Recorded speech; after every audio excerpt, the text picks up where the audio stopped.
Welcome to Pushpa recipes అండి. చూడండి, ఈరోజు మనం మట్కీలు నానబోసాయి. మీకు డీమార్ట్లో సూపర్ మార్కెట్లో దొరుకుతాయి. మట్కీలు అంటే ఇస్తారు, మహారాష్ట్ర ఎక్కువ దొరుకుతాయి ఇవి. మామూలుగా మనకి ఇక్కడ కూడా డీమార్ట్లో దొరుకుతాయి. వీటిని ఏం చేశానంటే 24 hours నానబెట్టాలి. మధ్య మధ్యలో వాటర్ పారబోయాలి, లేకపోతే వాసన వస్తాయి. అందుకు చూడండి ఇట్లయినాయో అట్లా పొట్టుడేట్టు నానాలి. నానిన తర్వాత తడి లేకుండా కాస్త ఇదిగా ఈ గుడ్డలో పోసాయి.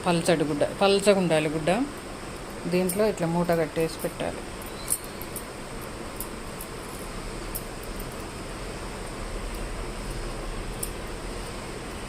చూడండి, ఇట్లా కట్టేసి ఇట్లా ప్లేట్లో పెట్టేసుకుంటే మీకు ఇట్లా ప్లేట్లో పెట్టేసేయాలి. పల్చడి గుడ్డ చూడండి ఎట్లా కనిపిస్తున్నాయో అట్లా పల్చడిది కాటన్ క్లాత్ పెట్టుకుంటే రేపు పొద్దుటికి మళ్ళీ 24 hours మీకు అంతంత పిలకలు వస్తాయి. అప్పుడు మనం కర్రీ చేసుకోవాలి, లేకపోతే డైరెక్ట్ తినేసేయచ్చు. అవి మంతెన గారు చెప్తారు కదా, మొలకలు తినండి అని, అట్లా తినొచ్చు. టమాటా వేసి మంచిగా కర్రీ చేసుకోవచ్చు. నేను కర్రీ చేసి మీకు వీడియో పెట్టాను ఇదివరకు. అంతే, ఇవి మనకు 24 hours తర్వాత మొలకలు వస్తాయి. ఇది చూడండి మొలకలు ఎట్లా వచ్చినాయో. 24 hours కాదు, అటు ఇటుగా 30 hours పెట్టా. చూడండి ఇట్లా గుడ్డ కత్తకపోయినాయో, ఇది లోపలికి వచ్చేసినాయి. ఇదిగో గుడ్డ చూడండి, 30 hours ఉంచాయి. 24 hours కన్నా ఇంకో 6 hours ఎక్కువ ఉంచేసరికి ఇంత పొడుగు వచ్చేసింది. ఇదిగో ఇది బయటకు వచ్చినాయి చూడండి గుడ్డ బయటికి.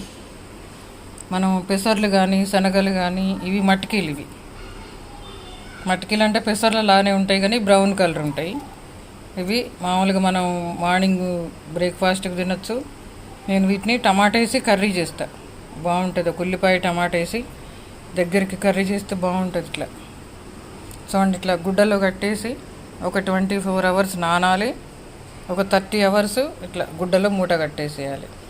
మూట కట్టేస్తే మనకి ఇట్లా మొలకలు వస్తాయి. ఈ మొలకలు వచ్చిన తర్వాత డైరెక్ట్ మీరు తేనె నిమ్మరసం కలుపుకొని తినొచ్చు, లేకపోతే దానిమ్మ గింజలు ఇవి కమలాలు ఏవైనా సరే అందులో కలుపుకొని తినేసేయచ్చు, కర్రీ చేసుకోవచ్చు.